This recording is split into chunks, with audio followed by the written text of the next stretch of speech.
और एक मामला चल रहा है हरियाणा के खेल मंत्री के ऊपर। पत्रकार हो तो लगभग सभी भाइयों को ये पता होगा कि मामला क्या है। एक जज्जर की लड़की है ईशा डागर और महिला कोच है पंचकुला में।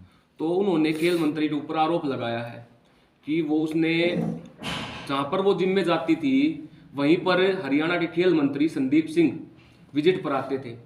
उन्होंने वहाँ पर उस लड़की को देखा और उसको अपने घर पे बुलाया। फिर किसी तरह से पहले उसने, जैसे मैं शॉर्टकट में बता रहा हूँ, इंस्टाग्राम पे कांटेक्ट किया, स्नैपचैट वगैरह पे कांटेक्ट किया और उस लड़की को अपने घर पे बुलाया।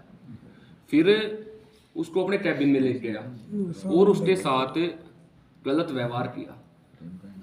जैसे उस लड़की ने बताया, उसके पैरों पर हाथ रखा, उसकी टी शर्ट फाड़ दी। तो वो लड़की किसी तरह उसको धक्का मार के वहां से बच के भागी। और जो सबसे बड़ी बात, तो जो उसके वहां पर गनमैन थे, गार्ड थे, वो सारे उसकी साइड देख के हंस रहे थे। उसके बाद उस लड़की ने काफी दिन तक सबको, जितने भी मतलब महिला आयोग हो, सीएम को, अनिल विज को, सबको उसने खबर दी। खबर देने के बाद भी काफी दिन तक जब कुछ नहीं हुआ तो उस लड़की ने किसी तरह से लाइव आकर या मीडिया को बताया। अब मीडिया को तो अब उसने खुलेआम जाके अब बताया है जब उसका चेहरा मीडिया ने दिखाया हो, नहीं तो मीडिया ने उसका चेहरा भी नहीं दिखाया। फिर उसके बाद चंडीगढ़ पुलिस ने मुकदमा दर्ज कर लिया और इतने दिन हो गए अभी तक खेल मंत्री को गिरफ्तार नहीं किया गया, खेल मंत्री को बर्खास्त नहीं किया गया। और हरियाणा के खट्टर साहब, सीधी चेतावनी, खट्टर साहब जो है वो उसको खेल मंत्री को बचाने की कोशिश कर रहे हैं। और चंडीगढ़ पुलिस को हम एक बात बोलना चाहते हैं आज मीडिया के सामने कि भाई चंडीगढ़ पुलिस को घबराने की क्या जरूरत है। खट्टर साहब के नीचे थोड़ी काम कर रहे हो या किसी नेता के नीचे काम थोड़ी कर रहे हो। सेंटर के अंडर में है या पंजाब पुलिस के अंडर में है, कहीं पंजाब सरकार के में, हरियाणा पुलिस का तो कोई वो नहीं है। तो चंडीगढ़ पुलिस को घबराने की जरूरत नहीं है। घबराने जरूरत है तो खेल मंत्री को है और खट्टर साहब को और अनिल विज को सीधी चेतावनी है कि भाई हरियाणा के खेल मंत्री को बचाने की कोशिश न करें। अगर उनको बचाने की कोशिश करेंगे तो भाई इस हरियाणा में सोशल एक्टिविस्ट भी हैं और सबसे बड़ी बात तो पक्ष तो मरा हुआ है ही, साथ में विपक्ष भी मरा हुआ है। क्योंकि आवाज है वो जिंदा लोग उठाते हैं, मुर्दा कभी आवाज नहीं उठा सकता। भाई पक्ष तो चलो उनका मंत्री है, लेकिन विपक्ष वाले कहां चले गए?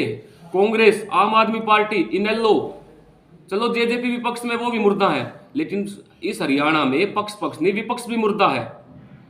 लेकिन हमारी चेतावनी ये है सीधे रूप से खट्टर साहब को कि भाई या तो उस मंत्री को तुरंत बर्खास्त करो, उसको जेल में डालो, नहीं तो फिर हम पूरे हरियाणा में बीजेपी सरकार का विरोध करेंगे।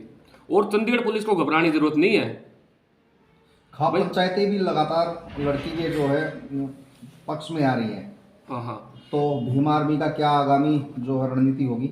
देखो भाई, भीम आर्मी से अपना कोई वो नहीं, अपना संगठन है यूथ आर्मी और अपनी लगभग 18 से 19 जिलों में टीम है जी। पहले तो हम आज प्रेस कॉन्फ्रेंस करके, मेरा मेन मकसद ही ये है कि हम सरकार को ये बताएं, या तो सरकार जल्दी से जल्दी गिरफ्तार करे, नहीं तो खाप पंचायतें नहीं, हमारा संगठन भी पूरे हरियाणा में इस विरोध प्रदर्शन को हम लेके जाएंगे। और अगर हमें पूरा हरियाणा बंद भी करना पड़ा ना, देखो अकेला कोई बंदा कुछ नहीं कर सकता, खाप पंचायतों से बात करके भी हमारा संगठन भी, हम पूरे हरियाणा को बंद करने की रणनीति तैयार करेंगे। यमन लगातार खाप पंचायतें हो रही है, पहले धनखड़ खाप की पंचायत हुई, फिर दिल्ली हरियाणा की बड़ी बड़ी जो पंचायत खापे हैं वो इकट्ठा जाडोदा कला में हुई। तो आपका संगठन खाप पंचायतों के साथ आकर के विरोध में आएगा, क्योंकि 7 दिन का अल्टीमेटम पंचायतों के द्वारा दिया गया था, सरकार के द्वारा अभी तक कोई कार्रवाई हुई नहीं। देखो, अगर चाहे कोई खाप पंचायत करे प्रदर्शन या कोई भी अन्य संगठन करे, हम उनके भी साथ हैं। और नहीं करते तो हमारी तरफ से 2 दिन का अल्टीमेटम है, संडे और मंडे। हम ट्यूसडे को विरोध प्रदर्शन की शुरुआत करेंगे। पहले हम जज्जर से शुरुआत करेंगे। पहले जज्जर के डीसी साहब के माध्यम से हम सरकार तक ज्ञापन पहुंचाएंगे और अगर फिर भी सरकार नहीं सुनती तो हम इसी हफ्ते में मैं पूरे हरियाणा के हर जिले में अपनी जो हमारी टीम है उनको बोलकर पूरे हरियाणा में विरोध प्रदर्शन करवाएंगे। खाप पंचायतों से कोई संपर्क करने की कोशिश की है? अभी तक नहीं की। और आज प्रेस कॉन्फ्रेंस के माध्यम से बोलना चाहते हैं, अभी भी हम अगर प्रदर्शन करेंगे तो हर खाप पंचायत उसमें वो है। अगर ये भाई सीधी सी चेतावनी है, या तो संडे या मंडे 2 दिन के अंदर गिरफ्तार कर ले सरकार, खेल मंत्री हो, नहीं तो ट्यूसडे से विरोध प्रदर्शन चालू हो जाएगा और हर रोज किसी ना किसी जिले में विरोध प्रदर्शन होगा। और अगर फिर भी कुछ नहीं होता तो उसके 1 हफ्ते बाद लगातार प्रदर्शन होने के बाद 1 दिन का टाइम धर के पूरे हरियाणा को बंद करेंगे। सीएम का कहना है कि अभी तो आरोप लगे हैं, सिद्ध होना आरोप लगने में जमीन आसमान का अंतर है। चलो आप लोग मुझे ये बताए, अगर ये आरोप मेरे ऊपर होता तो अभी तक मैं यहाँ बैठा होता।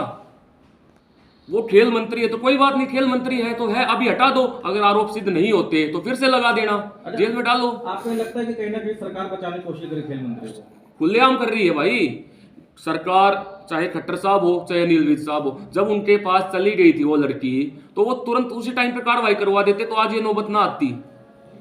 यमन लगातार सड़कों पर उतरते हैं, बेरोजगारी को लेकर उतरते हैं।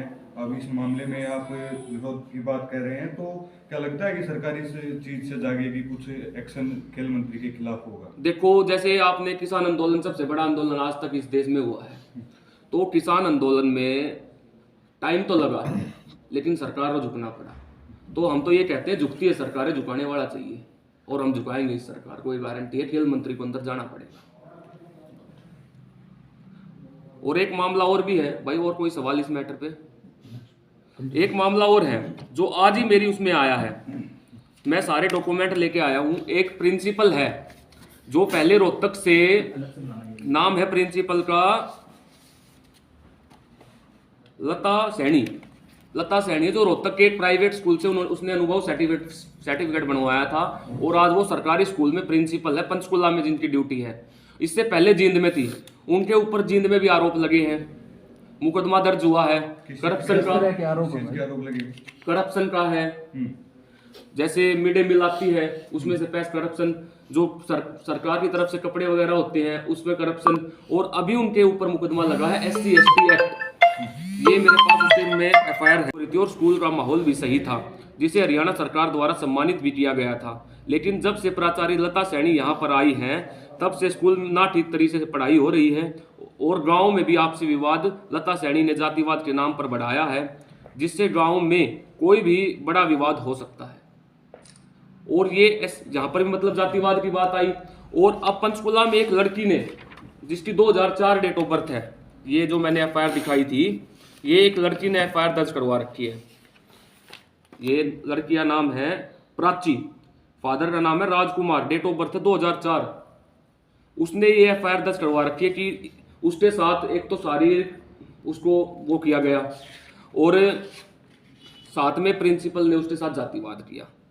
PTI टीचर तो इसमें सस्पेंड हो गया लेकिन अब तक प्रिंसिपल के ऊपर कोई कार्रवाई नहीं हुई। यमनगुड्डा गांव में भी एक मामला ऐसा इस तरह का हाईलाइट हुआ था, तो इन लोगों की मानसिकता को किस प्रकार से? देखो, गुड्डा गांव की बताता हूँ। गुड्डा गांव तो मेरा खुद का है। मैंने देखा था कि गांव में जो जातिवाद था वो बहुत ज्यादा हद तक फैल चुका था। गांव की पंचायतें हो रही थी, गांव में आपसी विवाद हो गए थे। वो किसकी वजह से? वहां के प्रिंसिपल की वजह से। और एक टीचर था, प्रिंसिपल उसके पीछे लाठी लेके भाग रहा, वीडियो है, जाति सूचक शब्द बोल रहा है। अब उनका फैसला हो गया है, प्रिंसिपल ने सबके सामने गलती मानी। आज स्कूल बहुत अच्छे तरीके से चल रहा है। इसको लेके हमारी तरफ से 1 हफ्ते का अल्टीमेटम है, नहीं तो हमने पंचकुला में बात कर लिया, हम पंचकुला में विरोध प्रदर्शन करेंगे। तुरंत मैडम को गिरफ्तार करो और उनको तुरंत सस्पेंड करो, और जो उनकी जितनी भी जो वो है उनको सारी, उसको जो पैसा है या कुछ और भी उनको सुविधाएं मिल रही है वो सारी खत्म कर दो सरकार। लोगों को कैसे लामबंद यमनगुड्डा इस मामले में करेंगे? क्या कोई अभियान चलाएंगे या फिर? देखो, जैसे अभी ईसा डागर वाला केस चल रहा है जो मैंने अभी पहले बताया, वो जाट समाज से है, ये SC है। तो हमारा किसी के साथ, जिसके साथ भी गलत होगा, हमारा संगठन और यमनगुड्डा उसके साथ खड़ा है। भाई मैं तो ये कहना चाहता हूँ, यमनगुड्डा नाम है मेरा, कोई दिक्कत नहीं है। हर चीज में, हर जिसके साथ गलत होगा उसके साथ हम हर जगह पे खड़े हैं, चाहे कोई भी हो, किसी भी कास्ट से हो। और रही बात जातिवाद की, तो और कहीं जातिवाद होता, गाँव में होता है और जगह होता है, गलत तो वो भी है, लेकिन स्कूलों में जब ये जातिवाद आ जाएगा तो पूरा फ्यूचर बर्बाद हो जाएगा। और जब अध्यापक जातिवाद करने लग गए, क्योंकि एक टीचर एक ऐसी चीज है जो देश का भविष्य तैयार करते हैं। अगर कोई वकील गलत करेगा तो मान के चलो सिर्फ एक आदमी को नुकसान होना, उसके क्लाइंट को। डॉक्टर गलत करेगा, एक आदमी मरेगा, लेकिन टीचर ऐसा काम करेंगे तो पूरा फ्यूचर बर्बाद होगा। तो ये तो बहुत गंदी मानसिकता है। सेम टू सेम मेरे गांव का केस था, वहां पर भी SC ST एक्ट लगा था। पूरे गांव में इतना गंदा विवाद हो गया था एक अध्यापक की वजह से, एक प्रिंसिपल। तो सेम टू सेम ये जींद का मामला आप ये ले जाओ, एक कॉपी मेरे पास सारे जींद का मामले की मैं सारी इसलिए लेके आया हूं ताकि पूरे सबूत के साथ में मीडिया को ये बता सकूं कि मैं गलत नहीं हूं। और चलो एक जगह पर SC/ST एक्ट मान लेता हूं गलत लगवा दिया गया हो जाता कई बार ऐसा कि गलत लग जाए, लेकिन हर जगह पर तो नहीं। रोहतक की भी FIR है, जींद की भी FIR है और आप पंचकुला की भी है। तो हर जगह पर मैडम गलत है जब भी तो हुआ है। अध्यापकों ने लिख के दिया कि पहले बहुत सही चल रहा था, मैडम को हटाओ। अब पंचकुला में वही चीज थोड़े दिन हुए मैडम को आए हुए, फिर भी ये चीज हो रही है। और लगातार 2012 से मैडम के ऊपर करप्शन के केस चल रहे हैं, विवादों में है मैडम। लेकिन अभी तक जब कांग्रेस सरकार थी तो उनके प्रवक्ता थे सैनी कोई, तो उनको बचाते रहे। अब बीजेपी सरकार तो बोलती है कि भाई अपराधी चाहे कोई भी हो, कितनी बड़ी पहुंच में हो, हम किसी को नहीं छोड़ेंगे। आज उनके खेल मंत्री को देख लो, और खेल मंत्री को तो छोड़ो, ये प्रिंसिपल मैडम को भी। तो भाई सरकारें सिर्फ पैसे के दम पे चल रही है। जो लोग जिनका बढ़िया रुतबा है सरकार में, उनको तो पकड़ नहीं रहे। प्रिंसिपल मामले में क्या लगता है, कोई पॉलिटिकल प्रेशर? बिल्कुल है, पॉलिटिकल प्रेशर है, जब भी तो उनको अभी तक की नहीं है ये। जींद में 4-5 साल पहले की, रोहतक में 2012 से हो रहा है ये। आपको कहाँ से पता लगा इस चीज? आज मेरे पास पंचकुला से फोन आया था सुबह। एक तो जो उसी स्कूल में कोई पढ़ता है उसके माँ बाप का, और ये सारे डॉक्यूमेंट मेरे पास आज सुबह मेरे फोन पे आए, मैं निकलवाने लेके आया। उन्होंने मेरे से इस चीज में मदद की अपील की है कि भाई हम उनकी मदद करें, और मैं मीडिया के माध्यम से विश्वास दिलाना चाहता हूँ कि हम उनकी मदद जरूर करेंगे। और कुछ भी करना पड़े, चाहे प्रदर्शन पंचकुला जाना पड़े या उनको पंचकुला से चंडीगढ़ लेके जाना पड़े, हम उस मैडम को सस्पेंड भी करवाएंगे और गिरफ्तार भी करवाएंगे। प्रदर्शन से हल निकल सकता है इससे? निकल जाता है। प्रदर्शन का मतलब होता है विरोध करना। सरकार के कानों में जो रुई फंसी पड़ी है ना, उसको निकाल देंगे।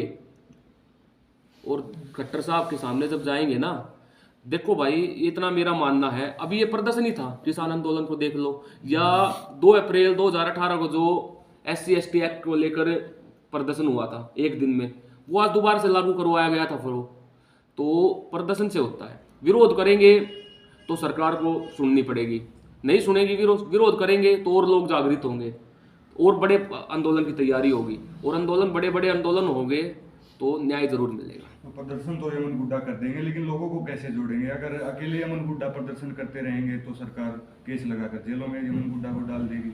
देखो जेल से नहीं डरते, और अकेला प्रदर्शन भी नहीं होता। जो पीड़ित लोग हैं वो भी आएंगे, हमारी टीम भी है वहां पर, वो टीम भी हमारी वहां आएगी। लेकिन मैं तो ये बोलता हूँ, जेल में जाने की बात आएगी, लाठी खाने की बात आएगी तो मैं अकेला खाने के लिए तैयार हूँ। जेल में भेजना भेज लो, पहले केस लगे अब और लग लेंगे, कोई दिक्कत नहीं है। आपके साथ और युवाओं का भी तो भविष्य बर्बाद होगा। एक के आज तक का रिकॉर्ड है भाई, मेरे को काम करते हुए 5 साल हो गए, हमने किसी के ऊपर केस नहीं लगवाया। इतनी मीडिया बैठी है, कहीं भी अगर एक बंदा आगे बता दे यमन गुड्डा ने मेरे ऊपर केस लगवाया है, या मेरे प्रदर्शन में मेरे अलावा किसी के ऊपर केस लगा है। MDU मामले में अकेले मेरे ऊपर केस लगा था, वहां पर कम से कम भी 1500 से 2000 बच्चे थे। मतलब यमन गुड्डा जिम्मेदारी लेते हैं। हाँ, तो लोग मैं प्रदर्शन मीडिया के में सामने भी केस नहीं लगेगा। मीडिया के सामने भी और पुलिस के सामने भी हर अपने प्रदर्शन में जो कुछ गलत होता है उसकी जिम्मेवारी खुद लेता हूँ। तो 2 दिन के बाद बड़ा प्रदर्शन करने की तैयारी में है यूथ आर्मी। 2 दिन के बाद बड़ा प्रदर्शन की तो बोलता नहीं, लेकिन शुरुआत जरूर करेंगे। 2 दिन के बाद विरोध की शुरुआत जरूर होगी 2 दिन के बाद। और